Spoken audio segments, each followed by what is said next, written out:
Hi there, let's go see this video. The Sirhan Note. Dr. Faisal Rashid had spent much of his academic life in the dusty archives of old Middle Eastern manuscripts, uncovering lost histories and forgotten truths. As a professor of history at the University of Cairo, his research often led him to obscure political documents and obscure accounts of regional upheavals. But nothing had prepared him for the discovery he was about to make, one that would shake the very foundations of modern geopolitics. It began on a humid afternoon in the fall of 2025 as Dr. Rashid was combing through the archives of the Lebanese National Museum in Beirut. He had come across an obscure folder, its cover so faded with age that it looked like a relic of the past century, marked only with a cryptic number, 478. Curious, he had decided to investigate further. The folder contained a collection of papers, all seemingly unrelated to the history of Lebanon itself. A few pages were political speeches from the 1960s, but one in particular caught his eye. A folded note, stained with age and curled at the edges, was written in a jagged hand, in English, and signed with a name that had reverberated throughout the history of the 20th century, Sirhan Sirhan. Dr. Rashid's pulse quickened as he slowly unfolded the note. Sirhan Sirhan, the Palestinian Arab man who had assassinated U.S. Senator Robert F. Kennedy in 1968, had been a subject of intense debate for decades. Many believed Sirhan's motives had been personal, rooted in a deep anger against U.S. foreign policy, particularly its support for Israel. But the circumstances surrounding his trial, his defense, and his years of imprisonment had remained shrouded in mystery. The note in Dr. Rashid's hands was unlike any public record or statement attributed to Sirhan. The ink was smudged in places, and the words were carefully written as if to ensure no mistake was made in their delivery. Dr. Rashid read the note aloud, his voice barely a whisper in the cavernous room. "The world will not understand why I did this, not until they see the whole truth. My hands were guided, not by hate, but by a higher cause. What I do is not just for Palestine, but for all those who have been silenced. The words I speak are not mine alone, but the voice of those who have died without ever being heard." The rest of the note was fragmented, as though Sirhan had been interrupted or had lost the ability to finish his thoughts. The phrase "the voice of those who have died" lingered in Dr. Rashid's mind. The implication was clear. Sirhan's actions had not been driven solely by personal grievance, but by a sense of duty or perhaps a larger, more cryptic mission. Dr. Rashid knew that this was no ordinary historical document. It was a key to understanding not just Sirhan's motives, but the wider geopolitical currents that had shaped the Middle East in the late 20th century. Yet, there was more to this discovery. The folder contained a second document, one that was even more enigmatic. A single page, folded and tightly sealed, was inscribed with strange, angular characters, none of which Dr. Rashid could recognize. The script did not resemble Arabic, Hebrew, or any other language he had encountered in his years of study. It was, in every sense of the word, foreign. The second document seemed to be a riddle, locked behind a language no one had yet deciphered. Dr. Rashid carefully placed the note back in its folder and sat back in his chair. He felt a sudden sense of unease. What had Sirhan been trying to communicate, and why had he left behind this second, still untranslated document? Dr. Rashid knew that this discovery could not remain in the archives, hidden and forgotten like so many others. If Sirhan's handwritten note had the potential to reshape history, the second document, the key to understanding the note's true meaning, could alter the political landscape forever. Part 2. The Unraveling. Dr. Rashid wasted no time. The first step was clear. He had to bring this discovery to the attention of the world. But he knew that the implications of the note, its political ramifications, would be far-reaching, perhaps even dangerous. His initial instincts led him to an old colleague, Dr. Hanan al-Madhoun, an expert in Middle Eastern cryptography, who had worked on translating ancient texts from lost civilizations. Dr. al-Madhoun was fascinated by the note's cryptic nature and agreed to help. She was no stranger to historical puzzles, but this document posed a unique challenge. "This is not just a linguistic mystery," she told Dr. Rashid as they sat in a cafe near the museum. "There's something else here. A hidden code, perhaps. We need to understand Sirhan's context, his frame of mind, before we can begin." As Dr. Rashid and Dr. Al-Madhoun worked together to decipher the document, they began to uncover more than just the language of the text. They found references to a series of international events that had shaped Sirhan's worldview: a secret meeting between Middle Eastern leaders in the 1960s, a covert operation involving Palestinian militants, and a shadowy network of intelligence agencies working across borders. But there were also more personal references to Sirhan's time in prison and to his interactions with figures who had been imprisoned with him. One passage, in particular, struck Dr. Rashid as odd. "I have seen the faces of those who have not been given a voice. I will be their messenger, even if it means sacrificing my own." Was Sirhan speaking for the Palestinian cause? Or was he speaking on behalf of something more obscure, something that had not been fully understood by the public? As the days passed, the two historians began to feel the weight of their work. Their research was attracting attention, but also drawing the interest of those who had long wished to keep the past buried. They were beginning to understand that the implications of their findings went beyond mere history. They could ignite a geopolitical crisis. The next morning, Dr. Rashid received an encrypted email from an anonymous source. The message was simple: "Leave this alone, or there will be consequences." Part 3: The Race to Translate. With the threat looming over them, Dr. Rashid and Dr. Al-Madhoun continued their work in secret. They began to track down anyone who had been involved with Sirhan's case, hoping to uncover more clues that could explain the context of the documents. They reached out to historians, former intelligence officers, and even members of the Palestinian diaspora.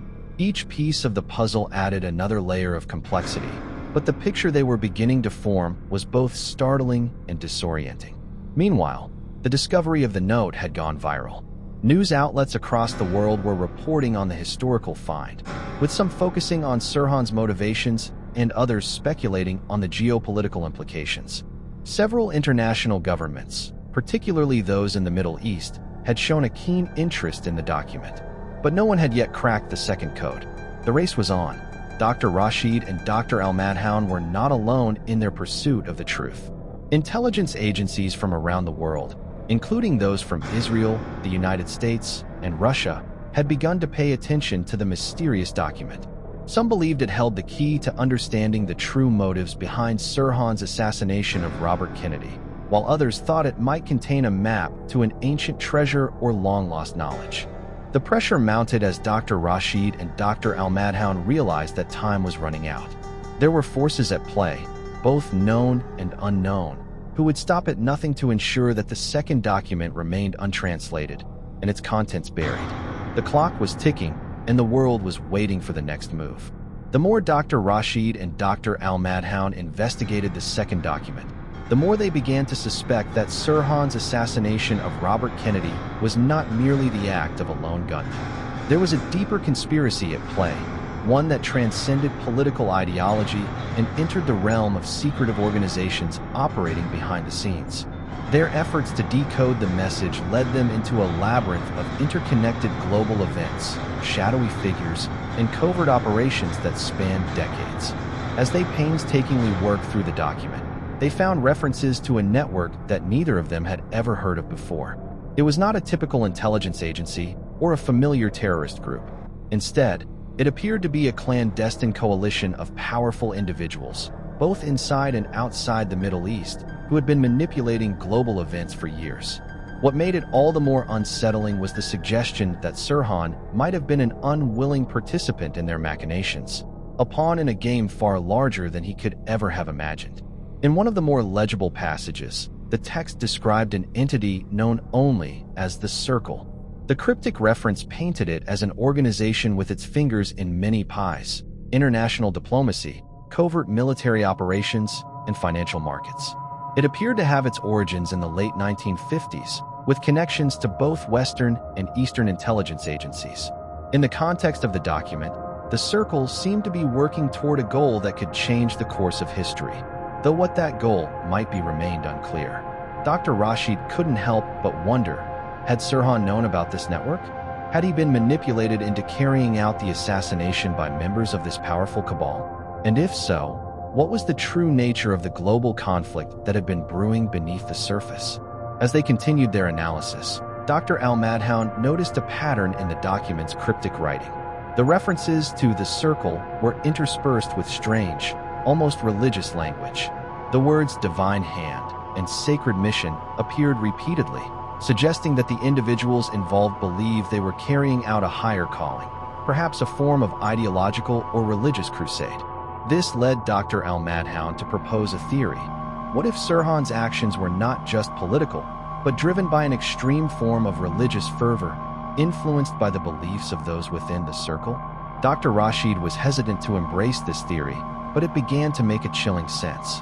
Could Sirhan's personal history, his deeply held beliefs about Palestine, and the political climate of the time have been manipulated by this mysterious organization, pushing him to become an instrument of a much larger agenda? The more they dug into the cryptic language, the more troubling their conclusions became. They realized that the second document didn't just point to Sirhan's role in the assassination. It hinted at a far-reaching, global influence operation, one that had been shaping events for decades. And the most disturbing realization of all was that this influence was not over, but ongoing. Part 5, A Dangerous Game. Word of Dr. Rashid and Dr. Al-Madhoun's progress spread quickly across the academic world, and soon their work was being discussed by high-ranking officials in several governments. The contents of the first note had already sparked significant international attention, but it was the second document, with its tantalizing implications of a shadowy network and global conspiracy, that really captured the imagination of the media and political elites. The pressure on Dr. Rashid mounted as journalists from around the world arrived in Beirut, eager to report on the unfolding story. The media frenzy had begun, but not all the attention was positive. Several governments, including Israel and the United States, issued official statements warning against the further dissemination of the documents. Some feared that the revelations could lead to widespread unrest in the Middle East, especially if the public were to learn of the existence of the circle and its far-reaching influence. It wasn't long before Dr. Rashid and Dr. Al-Madhoun found themselves under surveillance. They received threats from anonymous sources, and their phones were tapped. But it was the shadowy men in black suits who showed up at Dr. Rashid's home late one evening that convinced him just how dangerous their discovery had become. They were not from any official government agency, but rather some rogue faction intent on stopping their research from going any further. "I suggest you abandon this project, Dr. Rashid," one of the men said, his voice cold and unwavering. "You don't know the forces you are dealing with. They will stop at nothing to keep their secrets hidden." Dr. Rashid's blood ran cold. He had always known that history, especially in the Middle East, was often written by those with power, but he had never imagined he would find himself in the midst of such a dark and dangerous conspiracy. The men left without a trace, but their words haunted Dr. Rashid. What had they meant by "they will stop at nothing"? And who exactly were they? Despite the threats, Dr. Rashid knew he could not back down now. He had uncovered something too significant, something that could rewrite history itself. But the risks were mounting, and the stakes were higher than ever before. Part 6, The Silent War. As the weeks passed, the pressure continued to build. Dr. Rashid and Dr. Al-Madhoun realized that they could no longer work openly. Their research had become a ticking time bomb, attracting the attention of forces beyond their control. The second document, still largely untranslated, had become the most sought-after piece of information in the world. At the same time, global tensions were rising. The Middle East was once again at the center of a geopolitical storm, with several nations on the brink of conflict over territorial disputes, religious differences, and oil resources. It was unclear whether these tensions were linked to the documents, but Dr. Rashid began to suspect that they might be. Perhaps Sirhan's assassination had been only the first act in a much larger drama. Dr. Rashid and Dr. Al-Madhoun decided to take a dangerous step. They reached out to a network of old colleagues, many of whom had ties to the intelligence community or had worked in the shadows of global politics. Among them was Omar Sharif, a former Palestinian intelligence officer with deep connections to the Middle East's most powerful factions. Sharif was initially skeptical of their discovery, but after hearing their theories, he grew more intrigued. He explained that the circle was not just a figment of Sirhan's imagination, it was a real entity, one that had orchestrated several major events throughout history. Some of these events, like the Yom Kippur War and the Iranian Revolution, had been manipulated from behind the scenes by this shadowy group. But there was one thing Sharif did not know: the ultimate goal of the circle. That, Dr. Rashid and Dr. Al-Madhoun realized, was the true enigma they needed to solve. With Sharif's help, they made a breakthrough. The strange symbols in the second document were connected to a centuries-old secret society, one that believed in controlling world events to bring about an ultimate, divine order. Their theories were outlandish, but the more they connected the dots, the more it seemed that these groups had been operating on a scale no one had ever suspected. Part 7. The World Reacts. The discovery of the circle set off a firestorm of political and academic debate around the world. Governments scrambled to understand the full implications of the notes, while intelligence agencies launched covert operations to track down every lead related to the mysterious network. For Dr. Rashid, the situation had escalated beyond anything he could have anticipated. What had started as an academic pursuit had quickly morphed into a global crisis. The second document, still largely untranslated, had become the center of an international race. Governments, corporations, and intelligence agencies all vied for control over the discovery. Dr. Rashid's life had become a constant game of cat and mouse, as he and Dr. Al-Madhoun tried to stay one step ahead of those who wanted to suppress the truth. The question now was no longer whether Sirhan Sirhan had been manipulated into carrying out the assassination, but rather whether humanity could withstand the full truth of what he had uncovered. Part 8. The Final Revelation. As the tension reached its peak, Dr. Rashid and Dr. Al-Madhoun prepared for the final step in their research. They had managed to crack the code in the second document, piecing together a chilling revelation. The Circle was not just a political network, it was a religious movement, one that sought to reshape the world order in its image. Their ultimate goal was a global transformation orchestrated by unseen hands, under the guise of divine intervention. But who were the true masterminds behind the Circle? And what did they want to achieve in the end? The answers lay within the final, untranslated section of Sirhan's note, and the final confrontation was about to begin. As Dr. Rashid and Dr. Al-Madhoun pieced together the final fragments of the second document, they discovered something even more shocking than they had imagined. The cryptic symbols and strange references that had initially seemed like a complex code began to coalesce into a coherent narrative. A narrative that linked Sirhan Sirhan to a much older and far-reaching conspiracy than either historian could have predicted. The Circle, they realized, was not merely a modern creation. It had roots in ancient history, stretching back to the time of the Crusades and the formation of secret societies in the Middle East and Europe. This organization was a hidden network of influential figures, scholars, religious leaders, politicians, and mercenaries who believed they were chosen to bring about a new world order. They saw themselves as the rightful stewards of humanity's future, guided by what they called the divine will. Dr. Al-Madhoun, her voice trembling, whispered as she read one of the passages aloud. The Circle was born not of men, but of divine mandate. Its leaders were chosen by fate, their bloodlines intertwined with the ancient history of the world. We shall move in the shadows, unseen by the eyes of men, until the time is ripe to shape the course of history. When the time comes, the world will know our will. This revelation was nothing short of earth-shattering. Sirhan's actions, they now understood, had been part of a larger plan. He had been manipulated, used as a tool by a powerful cabal that sought to manipulate global events, to tilt the course of history in their favor. His assassination of Robert Kennedy had been a catalyst, a necessary event to create the ripple effects that would lead to something far greater. As Dr. Rashid and Dr. Al-Madhoun dug deeper, they uncovered more details about the mysterious, divine will mentioned in the document. The movement was not secular. It was heavily tied to religious doctrines, with a particular emphasis on interpretations of ancient texts from the Abrahamic religions. Its leaders had believed for centuries that they were the appointed ones, chosen to bring about the final act of human destiny, a new world order that would combine elements of all the major religions and establish a theocratic rule over the globe. The more they learned, the more dangerous the situation became. If this network were to reveal itself to the public, it could destabilize the entire world. Governments would crumble, wars would break out, entire social orders could be upended.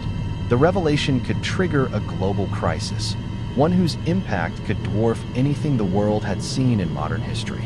Dr. Rashid knew that they had to act quickly, but their research had already attracted the attention of the most powerful and dangerous players in the world. The Circle had been waiting for decades for someone to come close to discovering their existence, and now that someone had. Part 10. The Price of Knowledge. In the days that followed, Dr. Rashid and Dr. Al-Madhoun found themselves caught in an increasingly precarious position. They had become the targets of not just governments, but also shadowy figures from the Circle itself. Individuals who had been manipulating events from behind the scenes for decades. The situation had grown more urgent with each passing hour, and the threat to their lives intensified as they drew closer to the final truth. One evening, as Dr. Rashid returned home from the university, he noticed a black SUV parked across the street from his apartment. It was a subtle thing, just a vehicle idling with tinted windows.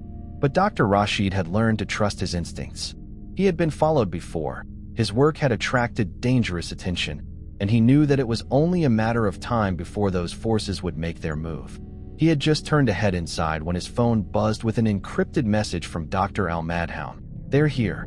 Before he could process the warning, the SUV's engine roared to life. Two men stepped out, their expressions unreadable, moving with the cold precision of professionals. Dr. Rashid's heart raced as he quickly ducked into the building, heart pounding. The stakes had never been higher. He had to find a way to protect the documents, to keep the truth hidden long enough for the world to understand what was at risk. Later that night, as he sat in his apartment, piecing together the last of the untranslated sections of Sirhan's note, Dr. Rashid realized that there was no going back. The secrets they had uncovered were not just history, they were the very key to the future. And the future, it seemed, was a future in which the Circle would stop at nothing to impose its vision on the world. Dr. Rashid glanced at the stack of papers on his desk, the coded second document still in his hands. He had one final step to complete. He needed to expose the Circle, to make sure the world knew what they were planning before it was too late. But as he sat there, lost in thought, a sharp knock echoed from the door. He froze, his breath caught in his throat. There was no way to avoid this. He had known this moment was coming, but now that it had arrived, he felt a cold, overwhelming fear. Part 11. The Betrayal. The door creaked open slowly, and in the dim light of his apartment, a figure stepped inside. It was Dr. Al-Madhoun, but something was different. Her expression was strained, her eyes darting around the room nervously. She had always been the calm one, the steady presence that had helped guide their research, but now she seemed anything but certain. Before Dr. Rashid could say anything, she whispered urgently, "Faisal, we have to get out of here. Now, they know what we've uncovered." Dr. Rashid's pulse quickened. "What do you mean?" "Who knows?" Dr. Al-Madhoun's face grew pale. "It's not just the governments. It's the Circle. They've infiltrated every corner of the world, academia, politics, intelligence. There are people we know, people we trust, who are working for them. Faisal, the truth is far more dangerous than we ever imagined." A sinking feeling gripped Dr. Rashid's heart. He had suspected as much, but hearing it confirmed was a blow. The Circle was not just a conspiracy, it was a living, breathing entity embedded in every layer of global society. They had been playing a long game, and the truth, once uncovered, was the last thing they could allow to see the light of day. "You don't understand," Dr. Al-Madhoun continued, her voice barely above a whisper. "The final document, it's not just about Sirhan or the assassination. It's about what happens next. The Circle has been preparing for the moment when the world will be ready to accept their vision of a new order, a world reshaped under their control. The events of the past century, wars, revolutions, conflicts, they were all part of the plan." Dr. Rashid's mind raced. If what she was saying was true, then everything, the political upheavals, the assassinations, the covert operations, had been orchestrated by a shadowy elite whose true agenda had only just begun to unfold. And now, it was too late. There was no way to stop them. "Then what do we do?" Dr. Rashid asked, his voice hoarse. "How do we stop this madness?" Dr. Al-Madhoun's eyes darkened. "We don't. It's already begun. The only thing left is to make sure the truth is known. The world must know what's coming." But the price of that knowledge was high, and as Dr. Rashid looked at the document in his hands, he realized that the truth would be as much a weapon as a revelation. The circle would stop at nothing to keep their secrets hidden, and if Dr. Rashid and Dr. Al-Madhoun didn't act quickly, the world might never learn the full extent of the danger they were facing. Dr. Rashid and Dr. Al-Madhoun knew their time was running out. The revelation of the circle's existence and the dangerous knowledge they now held could spark a global conflict. The deeper they delved into the second document, the clearer it became that the implications of the circle's secret agenda were much more vast and terrifying than they had initially imagined. The two historians met in a secure location, a dimly lit room in a small cafe at the outskirts of Beirut, far from prying eyes. They could no longer trust their academic colleagues or even their government contacts. Anyone could be a potential ally or enemy in this game. The secrecy that had shrouded the circle for so long was now closing in on them. Dr. Al-Madhoun spoke in a low, urgent tone. We've traced the history of this group back through centuries. The more we uncover, the more we realize they've been behind virtually every major political shift in the last few hundred years. They engineered the creation of the State of Israel, the rise of certain Middle Eastern regimes, even key moments in the Cold War. The circle's influence is insidious. Dr. Rashid nodded. The second document, it's a blueprint for the next phase. If we don't stop them now, the world will never be the same. But how do we expose them without throwing the world into chaos? Al-Madhoun hesitated, then pulled out a small, weathered envelope from her bag. She laid it on the table, the contents inside barely visible, but she didn't need to say anything. The moment Dr. Rashid saw it, he knew it was the final piece, the last part of the second document that they hadn't translated yet. Rashid looked at her, eyes filled with apprehension. You think it will make a difference? It must, Al-Madhoun replied, her voice resolute. This is the heart of their plan. The document tells us not only their intentions, but the final mechanism by which they'll achieve global control. If we can expose this, we'll have the proof we need to rally the world against them. Dr. Rashid nodded, carefully taking the envelope. As he opened it, the document inside was a continuation of the cryptic language they had been deciphering. This new part of the document was less about political intrigue and more about the circle's religious underpinnings.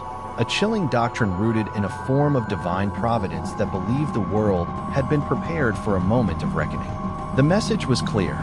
The circle intended to create a new world order under the guise of a unified global faith. A faith that combined elements of Islam, Christianity, and Judaism into a single, authoritarian theocracy. Their ultimate goal was not just global dominance, but the creation of a world where a select few, those aligned with their ideology, would rule, with the rest of humanity serving as their subjects. What is this? Dr. Rashid whispered, overwhelmed by the enormity of what they were reading. This isn't just a conspiracy. This is a religious political coup of the highest order. They've been laying the groundwork for this for generations, using wars, assassinations, and crises as mere stepping stones. Al-Madhoun leaned in closer. There's something else. In the final paragraph, there's a direct reference to Sirhan Sirhan. It says that his assassination was not an isolated act of violence. It was part of a larger divine strategy to prepare the world for the next phase. Sirhan's role was that of a sacrificial martyr. His act was meant to trigger a series of events that would lead to an inevitable confrontation between East and West, one that would pave the way for the circle's divine rule. The weight of their discovery settled heavily in the air. The circle had orchestrated the assassination of Robert Kennedy not just as a political act, but as a symbolic one, meant to destabilize America, provoke internal strife, and set the stage for a much larger war. They had been manipulating geopolitics for decades, pulling strings from the shadows. Dr. Rashid stood up abruptly, pacing the room. The world cannot be allowed to fall into their hands. We need to go public, but we can't do it from here. It's too dangerous. But how do we do it? Dr. Al-Madhoun asked, her eyes filled with both determination and fear. We can't just walk into a news station or a government office and hand them the documents. The circle controls too much already. We have to make sure this information reaches the right people, those who can stop them. Rashid paused, thinking. There's one place where the truth can't be suppressed, the international courts. If we bring this to the International Court of Justice, it will be difficult for any government or power to block it. We need to convince the court to investigate the circle and their involvement in global events. Al-Madhoun's face brightened at the idea, but then darkened again. But how do we get the court to listen? And even if they do, will the circle just let us walk away with this knowledge? We won't walk away alone, Rashid said grimly. We need allies. We'll need to make contacts with journalists, human rights organizations, even former intelligence officers. We have to build a coalition of people who are willing to fight back. If we present this as a global human rights violation, then maybe we can get the world to take notice. Al-Madhoun nodded. We'll need to be quick. Time is running out. Part 13, The Shadow War. The next few days were a blur of clandestine meetings, encrypted messages, and increasingly tense confrontations. Dr. Rashid and Dr. Al-Madhoun reached out to their contacts, gathering support from academics, journalists, and former intelligence officials who had long suspected that something was amiss in the corridors of power. Some were eager to help, others skeptical, but all knew the stakes were high. But the danger of their position was becoming more apparent. Every time they ventured outside, they saw unfamiliar faces watching them, shadowy figures who seemed to be everywhere. The circle was closing in on them. One evening, Dr. Rashid received an anonymous email with an attached video. It showed a man dressed in black, speaking in low tones from behind a veil of shadows. The man's face was obscured, but his message was clear. Dr. Rashid, the voice said, you've uncovered the truth, and you've drawn attention to the wrong people. If you continue down this path, there will be no turning back. We've given you the opportunity to walk away. Take it. The screen went black, but the message was unmistakable. The circle knew they were getting close to the truth. And if they didn't stop now, the consequences would be dire, not just for Dr. Rashid and Dr. Al-Madhoun, but for everyone who stood in their way. Dr. Rashid stared at the screen, his hands trembling. They know. They won't let us expose them. Dr. Al-Madhoun stood beside him, her resolve hardening. Then we do what we've always done. We fight back.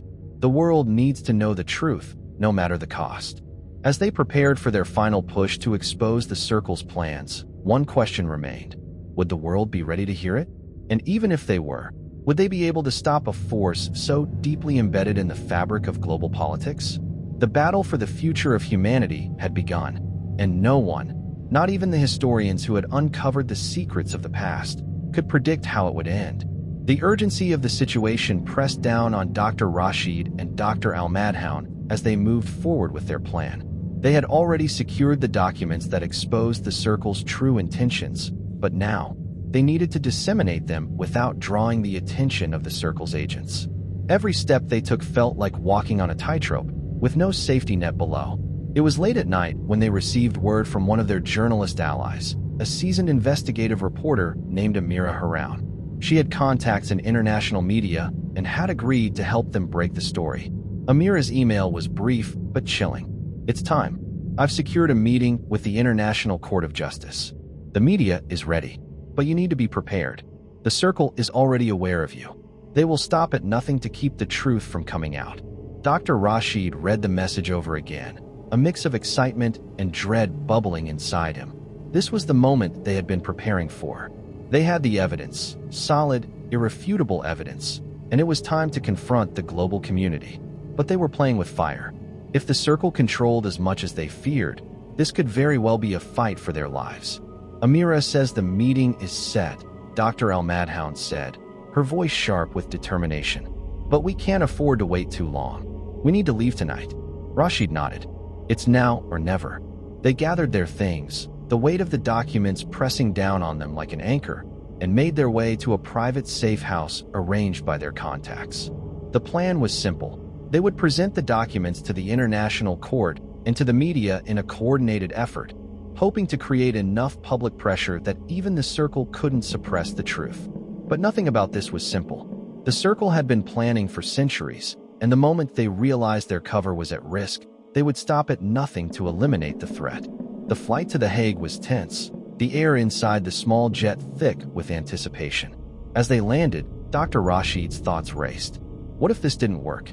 What if the circle had anticipated this move and had already planted agents within the courts and the media? They had no guarantees, only the knowledge that they had uncovered something too dangerous to remain hidden. Upon arrival, They were met by Amira and a small group of trusted allies. These included a former intelligence officer who had defected years earlier and had spent his life gathering information on the Circle. His name was Tariq al-Masri, and he was the key to understanding the true reach of the Circle's influence. Dr. Rashid, Dr. al-Madhoun. Tariq greeted them, his voice low but urgent. I've been tracking the Circle for years. I know what you've uncovered, and I can tell you, they are aware of your every move. I've had eyes on you since your first paper on Sirhan Sirhan. You've been marked. Marked? Rashid repeated, his voice tight. Yes, Tariq confirmed. They know you're getting close to the truth. The fact that you've made it this far means you're either very lucky or they've underestimated you. Either way, we don't have much time. The group quickly discussed the logistics of the next steps. The International Court had agreed to hear their case, but it would be a formal, highly scrutinized process. The documents they had in their possession would need to be translated and verified under extreme pressure. And with the Circle's agents closing in on them, the risk of being intercepted or silenced before they could make their case was enormous. We'll present the evidence carefully, Amira said, her voice steady. We'll leak parts of the documents to the press beforehand to build public momentum.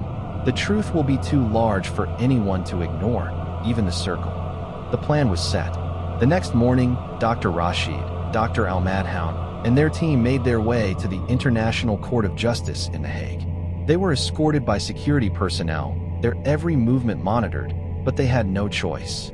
They had come this far, and the only way forward was through. Part 15, The Reckoning. As they entered the courtroom, Dr. Rashid couldn't shake the feeling of being watched. The building was imposing, its marble columns and high ceilings casting an air of both majesty and foreboding. He glanced at Dr. al-Madhoun, who gave him a brief, reassuring nod. They were in this together, no matter what came next. They sat down at the long table where the court officials were waiting, along with a handful of dignitaries and representatives from global human rights organizations. The eyes of the world were about to turn toward them, and with them, the hopes of exposing the Circle's dark web. The proceedings began. Dr. Rashid was called first to speak, and he stood up, his hands slightly trembling as he adjusted his glasses. He began by outlining the historical significance of Sirhan Sirhan's assassination of Robert Kennedy and how, over the years, scholars and historians had tried to make sense of it. He explained that, after years of research, he and Dr. al-Madhoun had uncovered a long-lost document, one that revealed a far darker truth than anyone had ever anticipated. He laid out the connections between Sirhan Sirhan and a centuries-old, secretive organization, the Circle. The document was as much a blueprint for global manipulation as it was an expose of a covert political religious agenda that spanned centuries. Rashid spoke about their findings, detailing how the Circle had used historical events to further their agenda, culminating in the assassination of Robert Kennedy as part of a broader plan to destabilize the global political order. As Rashid spoke, the room fell silent. He saw the shock on the faces of the judges and the delegates, but there were also those who exchanged nervous glances. Was this truth, or an elaborate conspiracy? When he finished, Dr. al-Madhoun took the stand to present the second document, much more detailed, with references to the Circle's religious and political goals. She explained how they had uncovered the hidden text that detailed the Circle's final phase, which involved the creation of a unified world government based on a religious doctrine that would impose totalitarian rule under the guise of global unity. Before they could continue, a man in a dark suit entered the courtroom. His presence was commanding, and the atmosphere shifted. This was no ordinary spectator. Rashid recognized him immediately, a high-ranking representative of the United Nations, but there was something unsettling about the man's demeanor. He was too composed, too controlled. "Excuse me, Dr. Rashid," the man said, his voice calm yet insistent. "I think you've made a grave mistake." Rashid's heart sank. He knew exactly who this man was. He was an operative for the Circle. "You've uncovered something we cannot allow to be exposed," the man continued, his smile thin and dangerous. "If you continue down this path, you will not just jeopardize your lives, but the lives of everyone you care about. This is bigger than you can imagine." At that moment, Dr. Rashid knew that the battle had truly begun. The Circle had been watching them all along, waiting for the right moment to strike. But it was too late to turn back now. Dr. Al-Madhoun looked at Rashid, her face steely with resolve. We've come this far. We won't stop now. The reckoning had arrived, and the truth was about to shake the world to its core. The tension in the courtroom was palpable. Dr. Rashid's heart thudded in his chest, but his mind raced faster than ever. The man who had just entered was no simple official. He was someone deep within the circle, sent to suppress the truth before it could spread. The realization hit like a wave crashing over him. They were now officially up against a force that was more powerful, more insidious than they had ever imagined. The courtroom, still in stunned silence from Dr. Rashid's revelations, now felt like a trap. The man in the dark suit took a few measured steps toward the podium, his gaze fixed on Rashid. His presence was intimidating, his smile not quite reaching his cold eyes. I understand that you've uncovered what you believe to be a conspiracy, the man said, his voice smooth, like a velvet glove over iron. But I assure you, Dr. Rashid, what you are doing here is both dangerous and reckless. The people behind this so-called circle are not what you think they are. Dr. Rashid stepped forward, his resolve hardening. No, Mr. Calderon, he said, recognizing the name from his research. The circle is exactly what I've described, a hidden cabal with a hand in the world's most significant events. You've been pulling strings for decades, and we've just exposed the first glimpse of your network. Calderon's eyes flickered, a momentary crack in his composure. But he quickly regained his poise. You've only seen fragments of the truth, Dr. Rashid. A small portion of a much larger picture. What you are exposing is not the complete story. It's only the beginning of a war you don't understand. At that moment, Dr. Rashid realized the situation was even more dangerous than he had imagined. Calderon wasn't just a representative of the circle. He was its enforcer, the face of its power in the legal world. The threat he posed was real, and if he wasn't stopped, he could shut down the entire investigation. Mr. Calderon, you're trying to distract from the truth, Dr. Rashid said, his voice steady but firm. The circle's plan is coming to light, and there's no way to put the genie back in the bottle. Calderon took a step closer, his voice low and controlled. You're a scholar, Dr. Rashid, not a soldier. You have no idea what you're dealing with. You think you've uncovered a secret, but what you don't know is that the truth you're revealing will unleash a catastrophe. You'll be the cause of untold suffering, chaos, and bloodshed. The implications of his words sank in like a dagger. The circle was playing a much longer game. They weren't merely interested in power. They were prepared to burn everything down to build their new world. Dr. Al-Madhoun stood beside Rashid, her voice sharp. You've already done that. Your organization has been sowing chaos for centuries. The suffering, the wars, the upheavals, they're all part of your plan. But now we have the truth. It's too late to stop us. Calderon's smile faded, and for the first time, a flicker of anger passed over his face. You think you've won, but you haven't. You've made one crucial mistake, Dr. Rashid. You underestimated the circle's reach. Before Rashid could respond, the doors to the courtroom slammed open with a sudden crash. The air was thick with the sound of boots hitting the ground as a group of armed men in dark suits stormed in, their eyes scanning the room like hawks. Rashid felt his blood run cold. It was a coup. The circle had infiltrated the court. The moment they'd feared had arrived. Get them, Calderon ordered coldly, his voice laced with finality. The armed men moved with terrifying precision, advancing toward Dr. Rashid and Dr. Al-Madhoun. It was clear, they had no intention of letting them leave alive. Run, Tariq shouted, his voice urgent as he grabbed Dr. Rashid's arm. We can't fight them here. Dr. Rashid didn't hesitate. He and Dr. Al-Madhoun bolted from the table, making a dash toward the door as the armed men pursued them. They ran through the hallway, hearts pounding, footsteps echoing off the stone walls. But the circle was closing in. They were too far from safety. As they turned a corner, a door ahead opened, and a figure stepped out. It was Amira Haroun, but her face was pale, her eyes wide with fear. They're everywhere, she gasped. They've locked down the entire building. They're not letting anyone leave. Where do we go? Dr. Rashid asked, desperate. Amira pointed toward a narrow corridor. There's an exit through the back.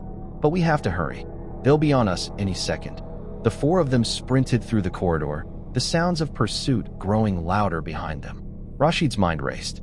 They couldn't escape through the front. The building was now under lockdown. They had to make it to the back exit before the Circle's operatives caught up. At the end of the hallway, they reached a steel door, and Amira quickly punched in a code. The door opened with a soft hiss, revealing a narrow alley outside. "Go," Amira urged. "Get out of here." Just as they began to step through the door, a shout rang out from behind them. "Stop them!" But it was too late. They were already out the door and running into the alley, barely dodging the incoming gunfire. The cold night air cut through Rashid's lungs as they ran, the shadows of the alley looming large around them. They kept running, their footsteps slapping against the wet pavement, the sound of pursuit growing distant. Dr. Rashid glanced behind him, but there was no sign of their pursuers, at least for now. "Where are we going?" Dr. Al-Madhoun asked, breathless. Amira didn't answer immediately. "There's a safe house in the city. It's not far. We can regroup there." As they continued to run, the weight of the moment pressed down on Rashid's shoulders. The Circle had escalated their efforts, and they were now in full pursuit. This wasn't just about information anymore. It was a fight for survival. They had the truth, but that truth had made them the most dangerous people in the world. Part 17, The Global Web. The safe house was nothing like Rashid had expected. Hidden behind the facade of an ordinary building in an unremarkable part of The Hague, it was a base of operations for a network of individuals who had long suspected the existence of the Circle but lacked the concrete evidence to act on it. Inside, they were greeted by a small group of activists, journalists, and former intelligence officers who had spent years monitoring the activities of the Circle. Tariq, who had stayed close by, introduced them to a man named Elijah Devereux, a former UN peacekeeper who had defected after uncovering evidence of the Circle's influence within international organizations. "We've been watching you," Elijah said with a grim smile. "But I didn't expect you to bring the storm this soon." Dr. Rashid nodded. "The Circle isn't going to let us stop now. They know everything, and they'll stop at nothing to keep us from exposing the truth." Elijah's expression hardened. "We've been waiting for someone like you to find the key. Now we fight." The room buzzed with activity as they began to strategize. Amira and Elijah worked together to compile the documents, making copies to send to international media outlets, while Tariq prepared encrypted communications to alert allies in the intelligence community. There was no time to waste. "We need to take this to the global stage," Rashid said. "We need to ensure that the truth cannot be suppressed." "We'll have to go public," Amira agreed. "But it has to be coordinated. If we do this the wrong way, they'll take us down before anyone even hears the story." "Agreed," Tariq said. "This is bigger than just the court. The Circle's influence stretches far beyond The Hague." Dr. Rashid looked around the room, his resolve hardening. They were in this now, together, and there was no turning back. The battle for the truth had just begun. The hours in the safe house felt like days. With each passing minute, the walls seemed to close in tighter around Dr. Rashid, Dr. Al-Madhoun, and their allies. They had managed to escape the immediate threat of the Circle's agents, but they knew it was only a matter of time before their adversaries would strike back with greater force. The stakes were higher than ever. Inside the safe house, the sense of urgency reached a fever pitch. Amira and Elijah worked tirelessly to organize the documents, verifying their authenticity and preparing them for release. Tariq, who had been involved in the intelligence community for years, was busy making encrypted calls, contacting trusted figures within various governments and organizations that might offer support. Despite the mounting tension, Rashid found a sliver of hope in the solidarity of those around him. "The Circle's web is vast," Elijah said, his voice grave as he leaned over a map, tracing the paths of influence the Circle had embedded across global institutions. "But it's not infallible. There are cracks in the system, people who are beginning to see through the illusion. And we're going to make sure they see it all," Dr. Al-Madhoun added firmly. "We have the documents, and now we just need to expose them to the world. We need a global reckoning." Rashid nodded, his mind working in overdrive. "We've been up against a shadow organization for centuries. Now it's time for the world to know the truth. We need to be strategic, leak the documents to trusted media outlets, contact whistleblowers in key international institutions, and use every possible channel to get this information out. But we must also anticipate how the Circle will retaliate." Tariq, who had just returned from one of his encrypted calls, turned to them with a stern expression. The Circle has already begun to mobilize. The UN has been compromised. Most of the key figures in international diplomacy are under their sway. But there are others who are still fighting back. We can't rely solely on institutions. We need to turn to grassroots movements, independent media outlets, and those willing to risk everything to expose the truth. It was clear that the battle was no longer just a scholarly endeavor. It was a global resistance against an organization that had, for generations, shaped the course of history from the shadows. The Circle's influence had touched every corner of the globe, manipulating politics, economics, and religions to create a world that suited their designs. But now, with the documents in their hands, they had the proof to back up their claims. The time for hiding was over. Rashid felt the weight of the task ahead. They were not just fighting for their own lives anymore. They were fighting for the future of the world. Part 19, the counterstrike.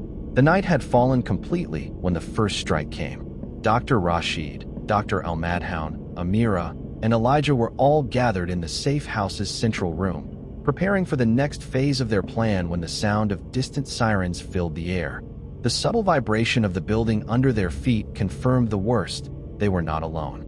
Tariq, who had been monitoring the outside security feeds, cursed under his breath. They found us. In an instant, the group was on high alert. They had anticipated this moment. After all, the Circle would never let them expose the truth without a fight. Rashid's heart pounded in his chest as he processed the information. There wasn't enough time to evacuate. Amira turned to the others, her face pale but determined. We need to get the documents out now. There's no time to waste. Tariq moved quickly, securing a flash drive with the most sensitive documents and handing it to Elijah. Get to the backup location. You know the protocol. We'll create a diversion. Elijah nodded grimly. Understood. We'll make sure the world sees this, no matter what it takes. As Elijah made his way toward the back exit, Rashid and Dr. Al-Madhoun quickly began preparing the digital files for encryption. Every second counted. They couldn't afford any mistakes now. Suddenly, the windows rattled with the force of a heavy impact. A blast, followed by another, shook the building. The Circle's agents had breached the perimeter. Move, Tariq shouted. We don't have much time. The group scrambled to their feet, rushing toward the hidden passage that led to a secure tunnel beneath the building. The sirens blared louder, and the distant sound of gunfire echoed through the walls. Rashid could hear the pounding of footsteps above them. Circle operatives were closing in. They made it into the tunnel, the narrow passage echoing with their hurried steps. The dim light ahead marked their exit. But Rashid couldn't shake the feeling that they were walking into another trap. The tunnel opened into a basement-level garage, where a single van awaited them. It was a nondescript vehicle, but the urgency of the moment made it feel like a lifeline. They piled inside quickly, and the engine roared to life. As they sped out into the dark streets of The Hague, Rashid glanced over his shoulder. The safe house was already engulfed in flames, the smoke billowing into the sky like a dark omen. Are we safe? Dr. Al-Madhoun asked, her voice tight with fear. For now, Tariq replied, eyes focused on the road ahead. But we can't afford to stop. They'll be looking for us, and they won't give up. Rashid stared out the window, his mind racing. The Circle had mobilized faster than they'd anticipated, and their time was running out. But they had a window. Elijah had the documents, and the plan to leak them to the world was already in motion. This isn't over, Rashid said, his voice low but resolute. We still have the truth, and they can't stop it. We're going to make sure the world knows. Part 20, the unraveling. The night felt endless as they drove through the darkened streets, the van weaving through narrow alleyways and side roads. Rashid tried to calm himself, but the enormity of their situation loomed large in his mind. The Circle's agents were everywhere, closing in, watching their every move. But they had come too far to turn back. Their destination was a network of safe houses operated by independent journalists, activists, and former intelligence officers, people who had spent their lives fighting against the tyranny of the Circle, but who had been unable to make real progress without concrete evidence. Now, thanks to Rashid and Al-Madhoun, the world was about to witness the Circle's true face. Elijah's job was critical. He would make contact with the underground networks in the media world, and once the documents were safely in their hands, they would be released to the press. along with a series of encrypted communications that would go public in a coordinated fashion. They couldn't risk being intercepted by the Circle before the entire world knew the truth. They finally reached their destination, a quiet, nondescript building on the outskirts of The Hague. Inside, they were met by a group of journalists and activists who had already begun their preparations to leak the information. The tension in the room was thick as the reality of the moment settled in. Once the documents were exposed, the world would change forever. "This is it," Rashid said quietly, turning to Dr. Al-Madhoun. "We've done everything we can. The world will know the truth." Dr. Al-Madhoun nodded. "The battle's just beginning, but at least we'll be ready." As Elijah made his way to the secure line to release the documents, Rashid felt the weight of the situation settle on his shoulders. They had uncovered the truth about Sirhan Sirhan, the Circle, and their centuries-old manipulation of world events. Now it was up to the rest of the world to see it and to decide what to do with it. In the distance, the faint sound of sirens drew closer, but Rashid didn't flinch. The truth was out. There was no turning back now.